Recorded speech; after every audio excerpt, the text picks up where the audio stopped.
أعوذ بالله من الشيطان الرجيم بسم الله الرحمن الرحيم والضحى والليل إذا سجى ما ودعك ربك وما قلى وللآخرة خير لك من الأولى ولسوف يعطيك ربك فترضى ألم يجدك يتيما فآوى ووجدك ضالا فهدى ووجدك عائلا فأغنى فأما اليتيم فلا تقهر وأما السائل فلا تنهر وأما بنعمة ربك فحدث صدق الله العلي العظيم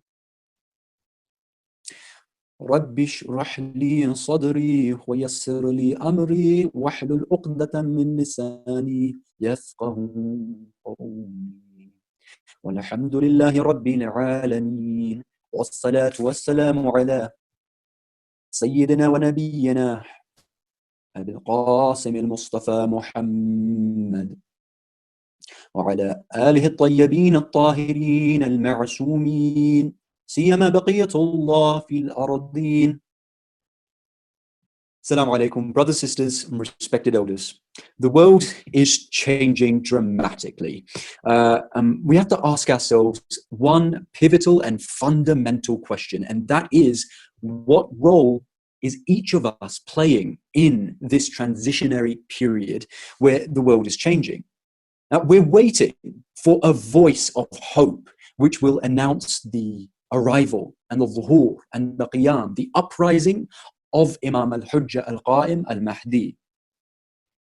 It's April the 23rd. I'm speaking from HQ, the holy city of Qom. And if you're listening, you are the resistance.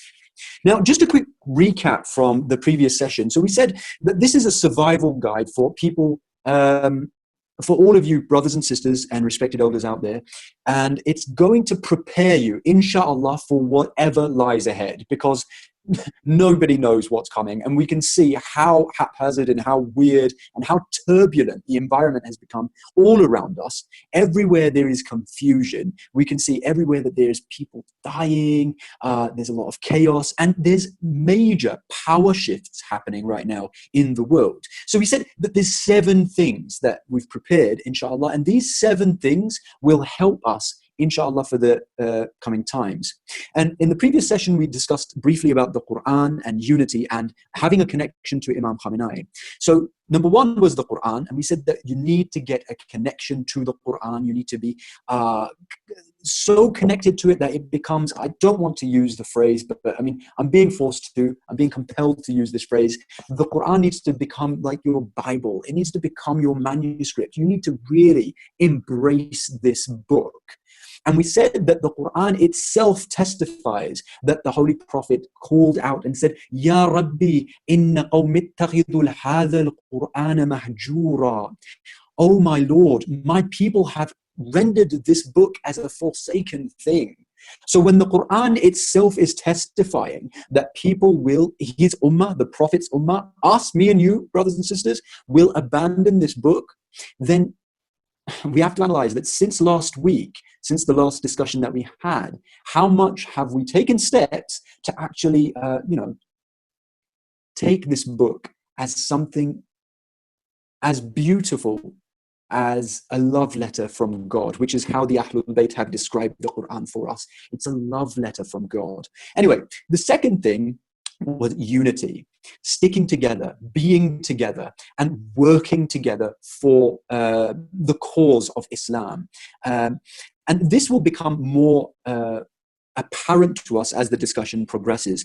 And the third thing that we said is be connected to Imam Sayyid Ali Khamenei, the Wali al-Faqih. You have to do this. And I'm telling you this as a brother. I'm telling you this because you guys, there is a slither of hope out there, and it is in the form of Imam Khamenei. You need to recognize that he is the deputy of Imam al-Hujjah al-Qa'im al-Mahdi. And in the times of confusion, he is that person who is going to guide us through the turbulent times. Now, there's lots of questions that people have asked, and I'm really thankful for that. And don't worry, I'm working on answering your questions. I've just been really busy with classes in Islamic Pulse, and etc.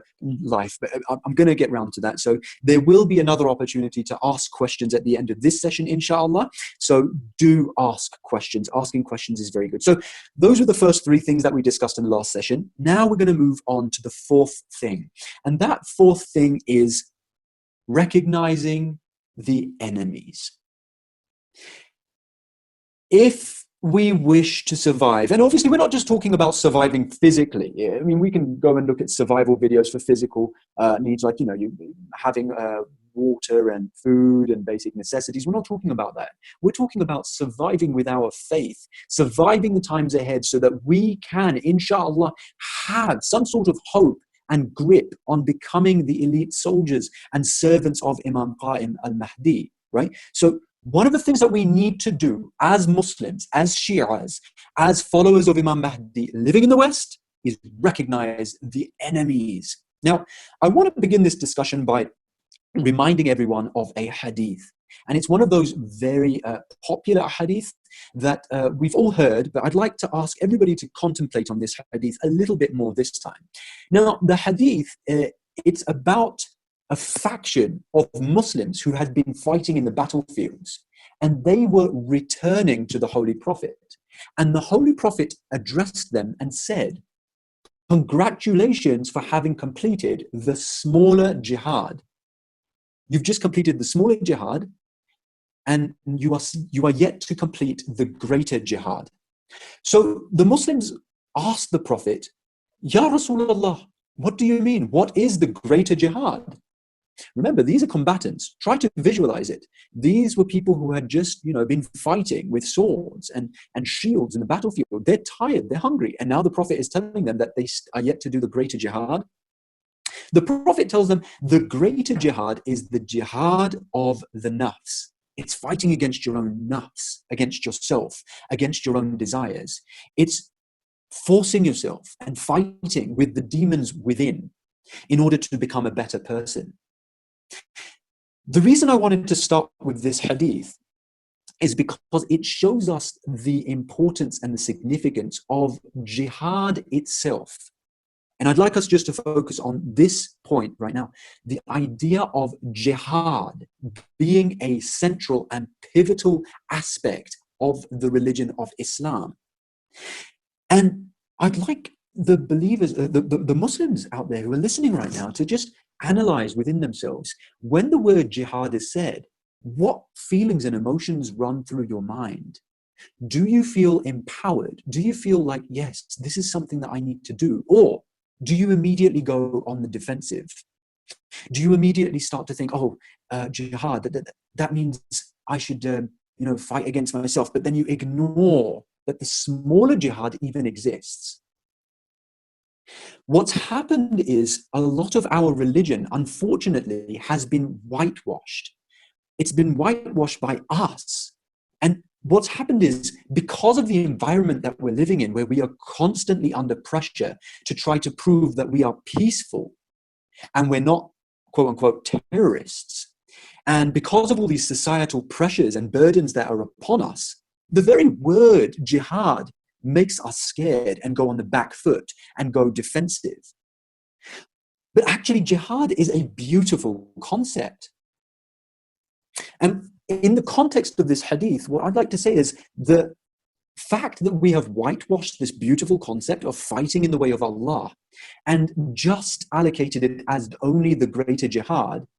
And what we've done is we've ignored the smaller jihad. The smaller jihad has just been brushed aside. The smaller jihad is not important for us anymore. And obviously, the smaller jihad, what is it? It's the physical battle. When you have an enemy that you can see in front of you, it's that battle in which you need to actually take actions to fight against him. This jihad has been wiped away, and we've just brought all the focus onto the greater jihad. Now, there's a point in this hadith. Look at who the Prophet is addressing in this hadith. He's addressing those people who are returning from the smaller jihad. In this, there is a sign for us that when you complete, or when you have completed part of the smaller jihad, that's when the greater jihad becomes relevant for you. Almost as though the smaller jihad is actually a prerequisite for entering into the greater jihad. So it's not fair for us to just say, you know, there's only a greater jihad, and it's not fair for us to only say that there's a smaller jihad. These two things go hand in hand. Dear brothers and sisters, respected elders, pay careful attention to this point, because this is where the conversation is going to progress from. Now, there is a difference, a big difference between a Muslim and a mu'min. There's a difference between being a Muslim and a believer, a mu'min. The Holy Quran teaches us that قَالَتِ الْأَعْرَابُ آمَنَّا. The desert Arabs came to the Holy Prophet and said, we believe, we are mu'mineen. And Allah commands the Prophet to say, قُلْ لَمْ تُؤْمِنُوا وَلَكِنْ قُولُوا أَسْلَمْنَا. Tell them, you have not believed. Don't say that you have believed, but rather say that you have submitted. You're Muslims. Don't say that you are mu'mineen. وَلَمَّا يَدْخُلِ الْإِيمَانَ فِي قُلُوبِكُمْ. These people had come to the Holy Prophet and they had said, we are believers. And the Prophet told them, you are not believers. You're just Muslims. You have submitted. What makes somebody a mu'min? What makes somebody a believer? The next verse reveals that for us. It says, إِنَّمَا الْمُؤْمِنُونَ الَّذِينَ آمَنُوا بِاللَّهِ وَالرَّسُولِ ثُمَّ لَمْ يَرْتَابُوا وَجَاهَدُوا بِأَمْوَالِهِمْ وَأَنفُسِهِمْ فِي سَبِيلِ اللَّهِ. It says, only and only those are believers who believe in Allah and the Messenger and the last day, and they don't have any doubts. There's no room for shak. There's no room for doubts on this path, dear brothers and sisters, respected elders. And they do jihad in the way of Allah with their properties and with themselves. If somebody does these things, if they do jihad, that's what makes them a mu'min, a believer. You have to do jihad in the way of Allah in order to even be a mu'min. If we go around calling ourselves Shia of Imam Ali, you know, we are not, forget about being the Shia of the Imam of the time. Are we even believers if we have done jihad? Now, this is where the idea of recognizing the enemies comes into play, because if you want to do jihad, if you want to be a mu'min, if you want to do that and you know, take that leap of faith, you're going to have to recognize the enemies, because without having an enemy, there is no fight. And this is one of the pivotal issues which is facing the Ummah today. Now, I want to tell you guys about a personal journey that I undertook.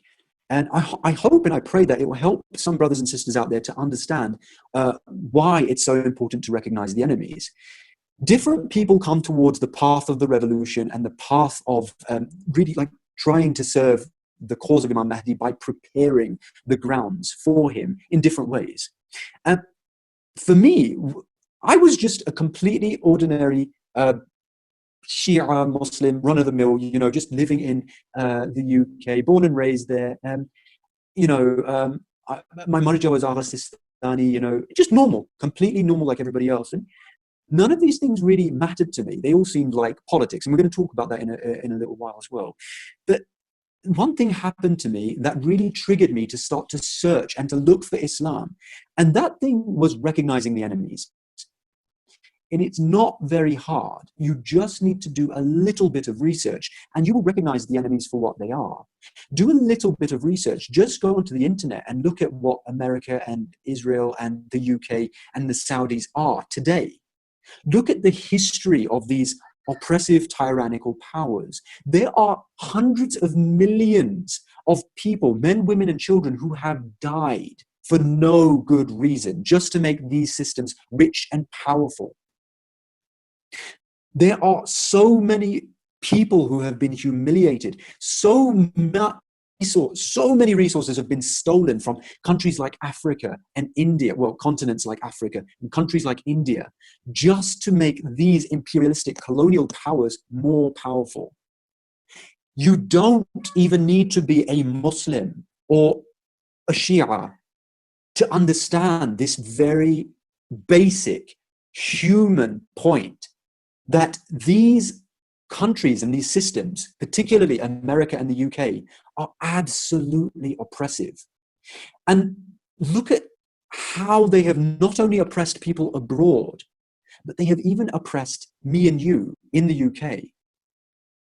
The fact, brothers and sisters and respected elders, that we are afraid to even say the word jihad living in the West shows you how enslaved we really are, and how indoctrinated we really are, and how much they have imprisoned us here in our minds. If we're afraid to even say the word jihad, how can we possibly enter the battlefields that exist and fight the enemy and confront him? If we're even afraid to say it, think about that for a moment. How truly enslaved we really are. Imam Khamenei has referred to America and the UK as the pharaohs of today. The pharaohs of today. Think about that. If we were living in the time of Musa and the Pharaoh, what would our role be? Where do we fit in these epic stories that exist? We have to recognize that today we're living in an epic reality, and we have to pluck up the courage to strive against the enemy. Otherwise, forget about calling ourselves Shia, forget about calling ourselves the followers of Imam Mahdi, because we're not even mu'mineen, we're not even believers. We haven't believed yet. وَلَمَّا يَدْخُلِ الْإِيمَانَ فِي قُلُوبِكُمْ. True faith has not yet entered your hearts if we haven't fought against the enemy. And just to clarify, the physical battle is not always a military struggle, because there's various battlefields that exist. And Imam Khamenei has highlighted for us that, for example, there is the military battlefield, there's the economic battlefield, there's the ideological battlefield as well. All of these are physical battlefields, and we are being attacked left, right, and center in all of these battlefields. We have to understand that, and we have to know that the enemy is attacking us. The enemy is attacking us militarily, and that is the clearest battlefield where they're attacking us, where America is bombing children, Muslim women, children in Yemen, in Palestine, in Libya, in Afghanistan, in Iraq. The entire Muslim world is being besieged. And forget about opposing the enemy. We don't even care, I'm sorry to say. We don't even care. Think about that, guys. So we've established that perhaps we're not even mu'mineen, we are not believers because we're not engaged in the battle. But now think about this hadith of the Holy Prophet, which is mutawatir. Everybody knows about this hadith, whether you're Shia, whether you're Sunni, everybody knows about this hadith of the Holy Prophet Muhammad sallallahu alayhi wa sallam, where he says that if one wakes up in the morning and is not concerned about the affairs of the Muslims, he is not a Muslim. Forget about being a mu'min now. Are we even Muslims when we are not concerned with what's happening? Think about what you think about when you wake up in the morning. Is it what's happening with the Muslims out there? Or is it what am I going to watch on Netflix? What am I going to feed my kids today? I mean, what am I studying in school? What is my exam going to be tomorrow? Am I going to pass? Am I going to fail? Are you thinking about all of these mundane things? Or is your primary concern what's happening in the Muslim world? That's how we measure whether we are a Muslim, whether we are a mu'min. Think about this hadith now as a little bit more food for thought. The Holy Prophet said that the Muslim ummah is like a single body. When one part of it is hurt, the rest of it stays awake out of fever and it can't sleep. And it gets frustrated and it keeps on getting agitated until that part gets healed. If something happens to a Muslim or Muslims out there and you are not agitated and you don't lose sleep over it, are you even a part of the Muslim Ummah? Look, some of these things might seem harsh, but I'm trying to wake you up to a reality here. The dhuhur of Imam al-Mahdi is not a joke. The scholars have been saying over and over again that we need to prepare, but have we? It's gotten to a point where, look, guys, brothers, sisters, respected elders, I'm saying this out of love and because I want you to feel and realize this reality. if you don't wake up and truly enter these battlefields and fight the enemy and oppose the enemy, in fact, forget that, before that, recognize the enemy. If you don't do these things, then the ship is sailing, because those who are prepared are prepared. Those who needed to be prepared for the dhuhr of Imam al-Qa'im are doing it, and they're taking those necessary steps. The armies of Imam al-Mahdi are already formed. Imam Khamenei is already talking about the building of the Islamic civilization, which, by the way, is a global phenomenon. It's not just limited to Iran. Think about where the Muslim Ummah is going and where we are as scattered Muslims living in the West. The Quran tells us, "Inna ash-shaytana lakum aduwwun fattakhidhuhu aduwwa." The shaitan, Iblis, is your enemy, so take him as your enemy. Now, the Quran telling us that Iblis is our enemy, that I can understand. I mean, yeah, it makes sense. Make us understand that the enemy is shaitan. But the next part of the verse says, فَاتَّخِذُوهُ عَدُوًّا. Take him as your enemy. So take him as your enemy. Why does Allah emphasize on this? Remember, the Quran, brothers and sisters, is a book that you can contemplate on each and every word and each and every phrase, and you can contemplate over it for a lifetime, and it will not have been a life wasted. The Quran is not only highlighting for you that shaitan exists and that he is your enemy, but he is saying, take him as your enemy. It's because even when you tell people, and people recognize that America is the enemy, the UK is the enemy, and we're talking about the governments of these countries, by the way. We're not talking about the average Joe on the streets, just to make it clear. When we are talking about the system of America and the system of the UK being enemies, we have to also emphasize, take them as your enemies. Treat them as enemies. Is that what we're doing? Or are we conforming to what these governments are telling us to do in every situation? You see, the mentality of the Shi'as today, unfortunately, is a mentality which looks at Imam Mahdi as our servant. I'm very sorry to say this, but this is the reality. It was Ahmad Didat. Think about this. A Sunni scholar, Ahmad Didat, who's a respected Sunni scholar, who's passed away now, rahmatullah alayhi, he said that, look, this Sunni scholar, he went to visit Iran and he went to look at Imam Khomeini and he described it. And you can find this video online. He was actually, this Ahmad Didat, by the way, he was the teacher of Zakir Naik, you're probably more familiar with today.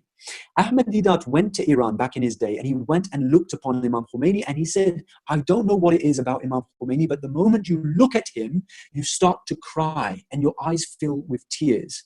This is a Sunni talking about Imam Khomeini. Think about that. And he said, and he describes this, and you can hear it online for yourself, and he said, the Iranians, the Shi'as in Iran are not like us Sunnis. The Shi'as are different. And he describes how. And he says, you see, us Sunnis, we see the Mahdi as our servant. We can see that the world is a messed up place. We can see that there's injustice taking place. We can see that the enemy is running rampant and hurting people and taking away people's rights. And all of these bad things are happening. And we say the Mahdi will come and fix everything. We see Mahdi as our servant. And then he says the Shi'as are not like this. They see themselves as the servants of Imam Mahdi. They say that the world is a mess. We are going to clean it up before Imam Mahdi comes. The world is in a horrible state. We are going to fix it before Imam Mahdi comes. There are tyrants who are running amok today. We are going to face those tyrants before Imam Mahdi comes. This is a Sunni scholar speaking about the Shi'as, and particularly the Shi'as of Iran. And this mentality that we have, where we think that Imam Mahdi, it's his job to come and fix the world, is a mentality which Bani Israel had. And the Quran talks about this. It says, when Musa told Bani Israel, go, your enemy is there, go and face the enemy, go and fight them. You know what Bani Israel told Musa? They said, قالوا يا موسى إن لن ندخلها أبدا ما داموا فيها. They said, oh Musa, we will never enter that place as long as the enemies are there. اذهب أنت وربك فقاتلا. Go, you and your Lord, and you fight them. إنها هنا قاعدون. Surely we are sitting right here. Literally, that's what the Quran says about the mentality of Bani Israel. When the Prophet of their time told them to go and confront the enemy, they said, you go with your Lord and fight the enemy. We are sitting here waiting. Is this not our mentality? Dear brothers, dear sisters, respected elders, I'm not saying this to have a go. Look around. Look at yourself first and foremost. Then look at the others around you. Look at the community. Look at how we have sat down. And look at the Muslims in general in the world. Are they united against the enemy? Or are they saying, no, problems exist, but we're not going to do anything about it? Are you distracted by mass entertainment? Or are you focused on the enemy as Allah wants you to be focused on the enemy? Another point about this is, because a lot of people, unfortunately, when you talk about these things and you bring America's name into it and you bring the UK and the Israel and the Saudis into it and you talk about anything which is going on in the world, practically speaking, they'll say, oh, this is all just politics. It's not politics, dear brothers and sisters. It's not politics in the sense that they say that it's politics. You see, when they say don't talk about these things are just politics. And this is something that you are going to hear from people. They're going to come and say, don't talk about these things. These are just politics. It's not relevant to Islam. When they say these things, what they are actually saying is, do not make Islam relevant to today. There's two types of stories. Bear this in mind whenever you're reading the Quran, whenever you are studying history, whenever you are learning something new about an event that occurred. There are two types of stories. One of them is only there to put you to sleep. It's a lullaby. You read these stories to your children so that they fall asleep. The second type of story is one which wakes people up. The Quran is that type of story. And it is telling you these stories about, for example, all the enemies that existed and the great struggles that the heroes of the past undertook, in order to make you realize that you are living in an epic reality today. There is a Fir'aun today and there is a Musa today. Where is your role in all of this? What role are you playing and how are you confronting the enemy? If they tell you that this is just politics, tell them, no, this is not just politics. This is the pattern. This is the divine symphony of the Quran. That whenever it talks about Musa, it talks about Fir'aun. Whenever it talks about Ibrahim, it talks about Nimrud. Whenever it talks about the Holy Prophet, it talks about the Quraysh and the hypocrites that existed. Whenever it talks about the Prophet Lut, it talks about Qawm Lut and the people of Lut. Any time that you see good exists, evil also exists. And it's through this that we learn that today also good and evil exists. Which side are you on? You need to start asking these pivotal questions. And just a quick hadith that I want to leave you with before we go to the next part. There's a hadith that says that if the Taghut, the tyrant of your time, is not agitated by your existence, then there's something wrong with your faith. There's something wrong with your belief. There's something wrong with your iman. There's also a hadith where, and I'd like to end this section with this hadith for us to contemplate on. When it comes to recognizing enemies, let's remember this hadith. One of the companions of the A'imma, who considered himself as a Shia, his job was as a camel herder. He would rent his camels to people.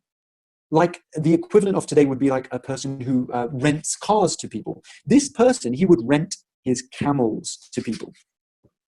And he went to the Imam and he said, Ya Imam, am I your Shia? And the Imam said to him, alayhi salam, he said to him, did you lend your camels to the Taghut of the time? The man said, yes, I lent it to that government, the evil government, the Taghuti government. The Imam said, during the time that he had your camels, were you wishing for the Taghut to go on existing so that he could return your camels to you? The man said, yes, I was hoping, just until he returns my camels to me, I was hoping for him to, not collapse or anything. I wanted him to keep on living so that I get my camels back. The Imam said, during that time, you were not my Shia. Meaning, brothers and sisters, you were not on the path of Islam. How much have we personally invested not only our wealth and our homes and our education education and our livelihoods, but our ideologies and our hopes. How much of us is invested in the Taghut of today? Now, brothers and sisters, many of us might be thinking now, well, this is all a little bit heavy. And I know that this is very heavy information, and I'm giving you a dose right now because I need to light a fire underneath you, and I need you to stand up now, and I need you to wake up. In fact, what am I saying? The Imam desires for you to do that. He wants you to wake up. This might all seem overwhelming, and you might find yourself asking the question, why?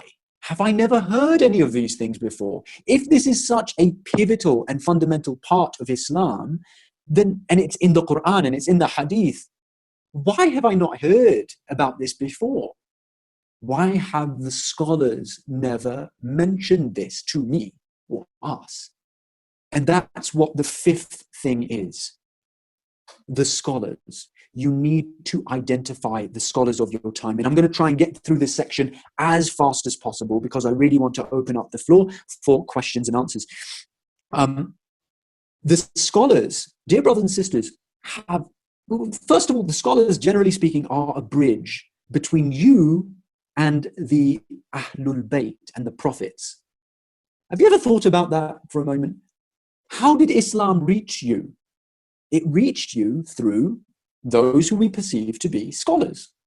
That's how we learned about Islam. People came to us who were scholars who had learned about Islam. And the Quran, there's a premise for this in the Quran. It says, let some people leave the community, let them go, let them gain knowledge, لِيَتَفَقَّهُ فِي الدِّينِ, so that they may ponder deeply and reflect, learn deeply about the religion, and then return and teach people about it.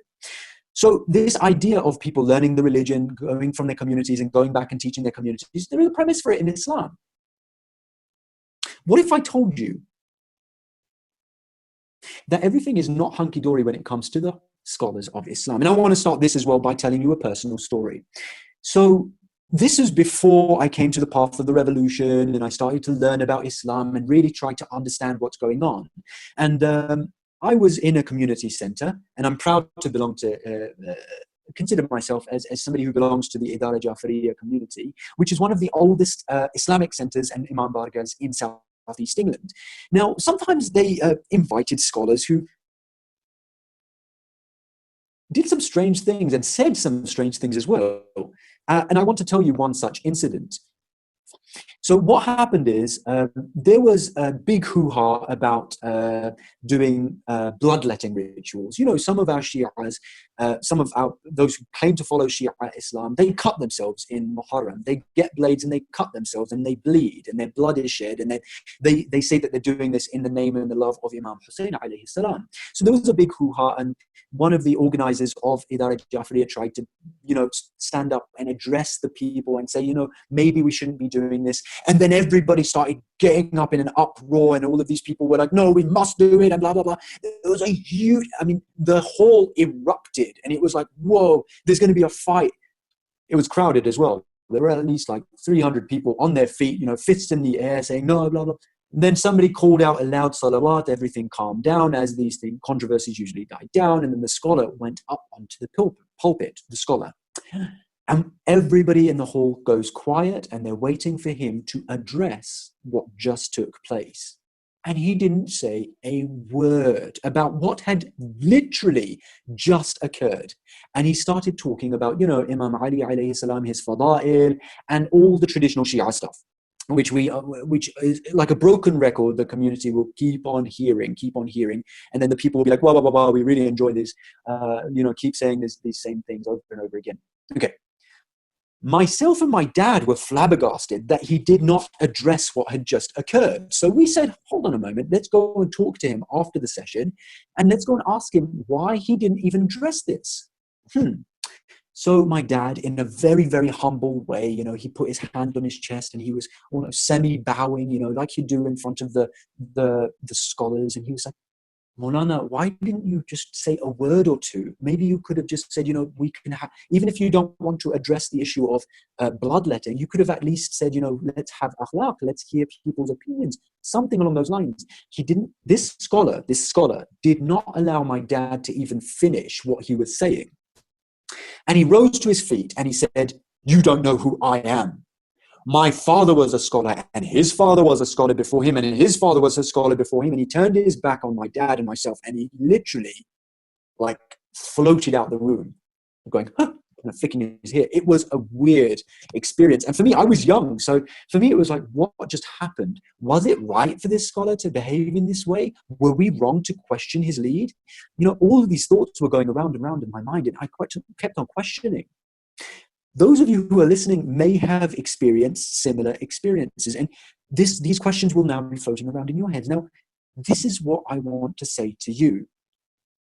What if I told you those who you think are scholars, most of them, the overwhelming majority of them, are not scholars at all?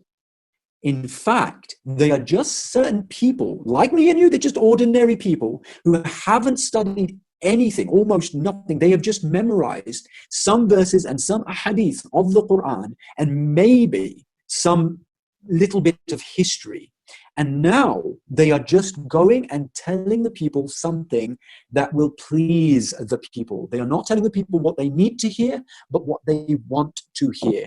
And these people who are wearing the clothing of scholars are simply making a career out of having donned the clothing of a scholar. Remember, in the last session, we said that some of what we discuss in today's session might seem a little bit controversial, but you need to really pay attention to what's happening, because this is something which affects the West as well as the East.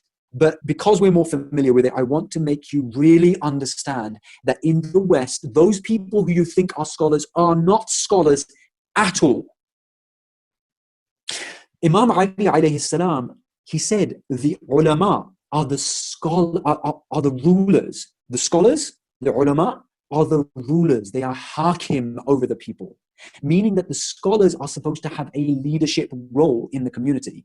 But those who you think are scholars and who are wearing the clothing of scholars, most of them are not scholars at all. And that's why they are not leading the community anywhere. They're just giving random speeches, and they're being paid to do that, a lot of them. And that's just become a career for them. Their interest is not in leading the community. And one of the signs that we can see in this is, who are they addressing? Have you ever thought about that?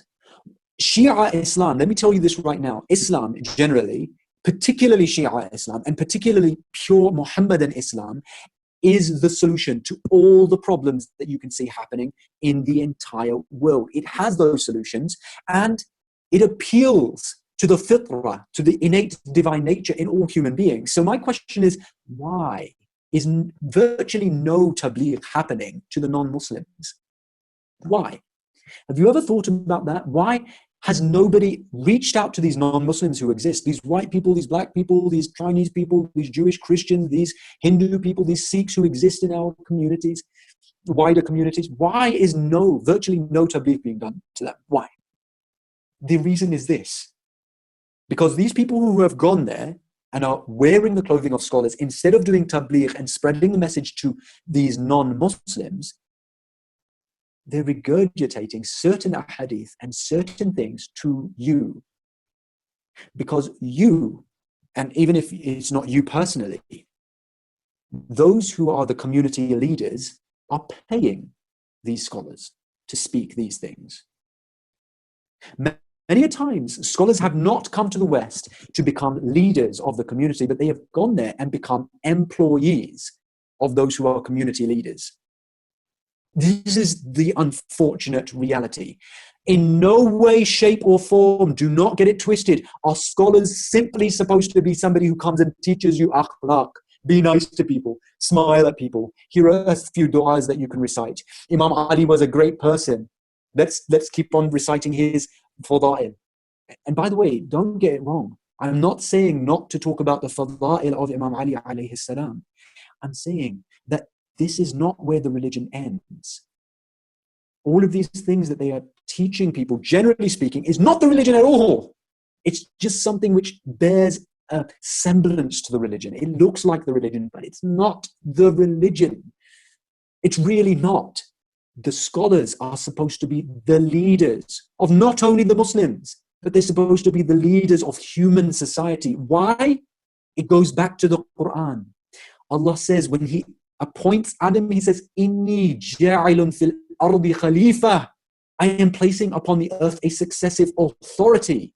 It is the prophets and imams, and by extension, those who are representatives of the prophets and imams, and those who have knowledge of the prophets and imams and the religion of Islam. By extension, it's supposed to be their rulership on earth. And that makes perfect sense, because the only rulership that should be adhered to on earth is divine rulership. Allah is the one who should define what is right and what is evil, what is right and what is good and what is evil. It's Allah who defines that, not anybody else, not liberal democracy, not communism, not feminism, not Marxism, not any of these isms that exist. No, the only rulership should be the rulership of Allah. And who knows the rulership of Allah best? The scholars, or at least it should be that way. Imam Hussein alayhi salam, go onto the internet, type in the Sermon of Mina by Imam Hussein alayhi salam. How many times have you gone to Majalis and heard the Fada'il of Imam Hussein alayhi salam? And you've heard the Masa'ib of Imam Hussein alayhi salam. How many times have the scholars made you cry for Imam Hussein alayhi salam? And yet I bet you have never ever heard of the Sermon of Mina. Go onto the internet and read it. I'll read you an extract from it. It says, thank you, Ahfad. Brother Ahfad has just posted the link, so you can go on it and you can read it. The Sermon of Mina. Imam Hussein alayhi salam addressed the scholars, and he says, the administration of the country and the issuing of orders should actually be entrusted to religious scholars, who are the guardians of God's ordinances concerning what is permissible and what is forbidden. And if you just think about it for a moment, that makes perfect sense. Perfect sense. Those who know what Allah wants and what Allah considers to be right and what He considers to be wrong are the ones who should be the one implementing the laws. Not just anybody, not Boris Johnson. Forget Boris Johnson, not Trump, not Obama, not Tony Blair. None of these people, none of these systems that exist. All of these systems, in fact, are taghut. They are tyrannical. And they have no authority on earth, at all whatsoever. Only Allah's authority is what should be obeyed. Only Allah's authority. Remember, one of the slogans that will be raised when the qiyam of Imam Mahdi happens is Bay'atu lillah. Allegiance is only for Allah. Obedience is only for Allah. Legislation is only for Allah and those who understand Allah and those who are the representatives of Allah on earth, not anybody else. The Quran tells us, and we've grown up reciting Ayatul Kursi, but let's contemplate over it right now. It says, وَالَّذِينَ كَفَرُوا أَوْلِيَاؤُهُمُ الطَّاغُوتُ يُخْرِجُونَهُم مِّنَ النُّورِ إِلَى الظُّلُمَاتِ. Those who disbelieve, their guardians are the taghut, the tyrannical, oppressive systems. They take them out of the light and into the darknesses. That's what the taghut, the tyrannical powers do. That's what the tyrannical systems do. They blind you. And coming back to the scholars for a moment, why have they not highlighted any of these things? If we look at the seerah and the methodology of the prophets and imams when it came to spreading Islam, who were the first people that they spoke to, other than their own families and their own communities? Who were the first people they went out and spoke to, and who were the first people who joined their cause? It was the poor, it was the slaves, it was the youths. The poor, the slaves, and the youths. Why is virtually no tabligh happening to the poor, the slaves, the homeless, the youths? Why? Why do people keep on inventing these youth sessions which don't really even appeal to the youths, but we use them as excuses to say, look, we are doing something. We are having an effect. In reality, we're not. And we'll come to why we're not in a moment. Why is tabligh not happening to these three groups? Because they have no money or authority in society today. These are the oppressed of today. The Prophet and Imams appealed to the oppressed first and foremost, but the scholars of today, unfortunately, they're not appealing to these groups because these groups have nothing to offer. And if you notice, most of the places where tabligh is happening to the rich communities, those communities who can afford certain scholars. Those who are aware of what's happening in, for example, the Khoja communities will be more aware of what's happening. And I don't want to go too much into detail, and I want to give you a practical example of what's happening, because this is something that's really happening and we need to become aware of it right now. And we need to rise above these things which are happening in order to make a positive change in society. There is a so-called scholar, and he's one of these guys who goes by the name of Qazwini. This Qazwini, he gave in front of a live press conference surrounded by American flags, surrounded by people who are chanting pro-American slogans. He says, in front of the microphone, he says, my religion, look at how he explains Islam for the masses. My religion teaches me to die for my country, to sacrifice myself and my soul and my blood for my country, and my country is the United States of America. This is what has become of the so-called scholars in the West today.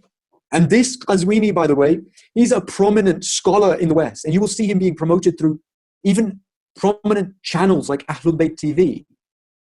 This is where we have gotten, where a scholar or somebody who's wearing the clothing of a scholar is now, forget about justifying living comfortably under the Taghut. Forget about justifying serving the systems of the Taghut.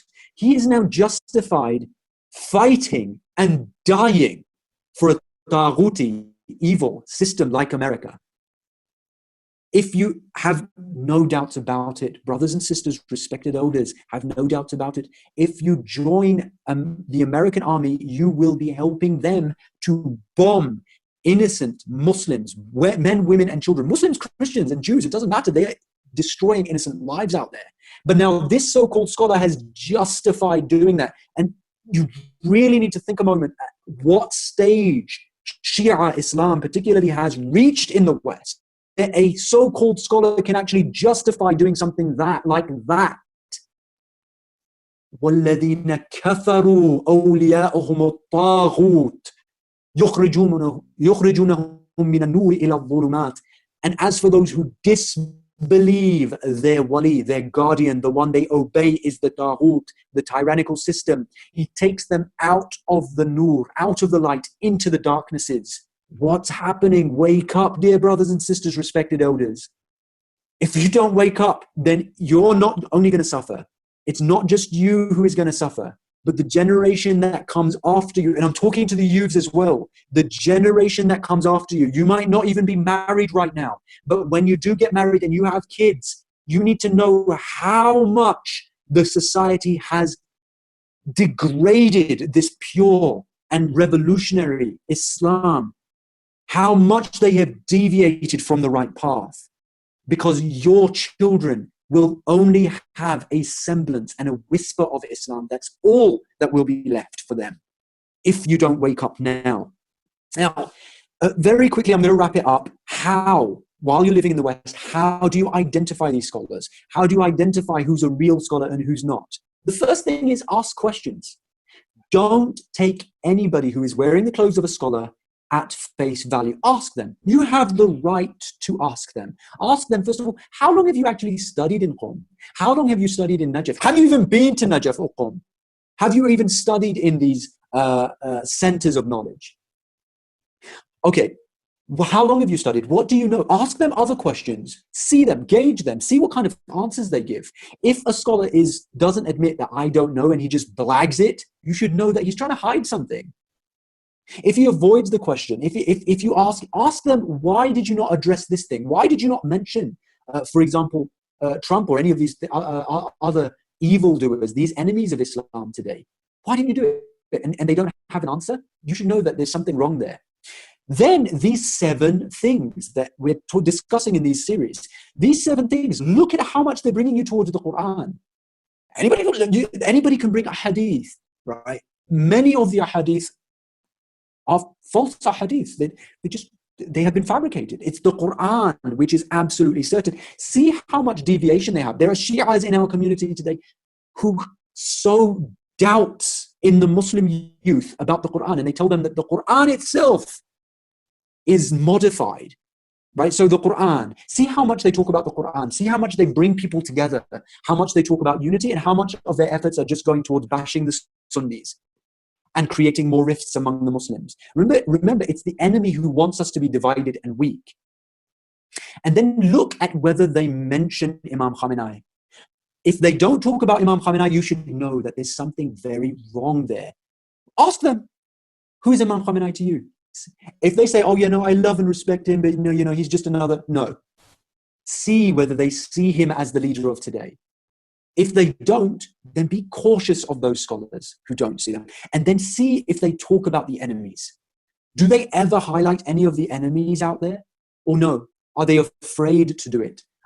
An ordinary Muslim, we've just established in this whole discussion, an ordinary Muslim has to recognize the enemies of his time. And if you want to be a believer, you have to strive against the enemies of your time. If they don't even mention the enemies of the time, there's something very messed up going on there. Now, what do you do as the Muslim youth? And I'm talking to you today as the Muslim youth out there. What do you do? In order to make a positive change, you need to recognize who these fake sheikhs are. These are scholars for dollars. They're not real scholars at all. And you need to have the courage to question them, stand up against them. And I want to leave you with this quote from Imam Khomeini, rahmatullah alayhi. Remember, Iran, it rose above, it had the foresight to recognize those fake sheikhs, because before the Islamic Revolution of 1979, those fake sheikhs existed in Iran as well. But what did the youths of Iran do? They recognized them and they rose against them. I want to leave you with this quote from Imam Khomeini, because I know I've gone over my time. I'm very sorry about that, but I'll leave you with this quote. He says, our youth must remove those people's amamas, their turbans, remove their turbans. The amama, the turbans of these so-called religious scholars must be removed, who, in the name and in the clothing of the fuqaha of Islam and in the name of Islam, are creating moral and ideological corruption and deviation in the Islamic society. And he says, Imam Khomeini says, I don't know whether our youths, whether our young people are dead or what. What's wrong with these youths? Where are they?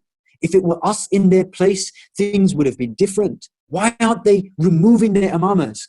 I'm not saying kill them.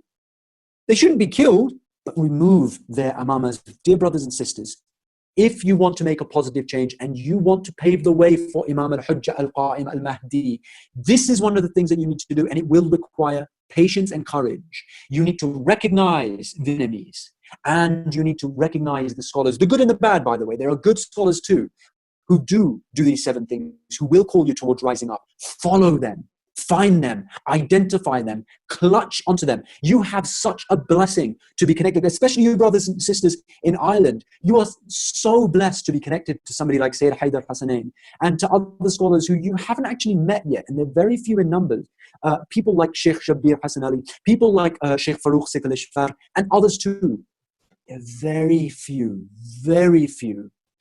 And remember that we have a hadith that tell us that the first people to reject Imam Mahdi when he comes will be those who say, we are the Shia of Ali. And the first people to accept him may be those who say that we worship the sun and the stars and the moons, and those who worship, who don't consider themselves even to be Muslims, because Imam Mahdi is coming with justice. So just very quickly, let me recap about what we have done so far. We've said that in order to survive the coming days, you need to get connected to the Quran. You need to be united. You need to be connected to Imam Khamenei. You need to recognize the enemies of today, and you need to recognize the scholars. And with that, I'd like you all to recite a loud and boisterous salawat ala Muhammad wa ali Muhammad.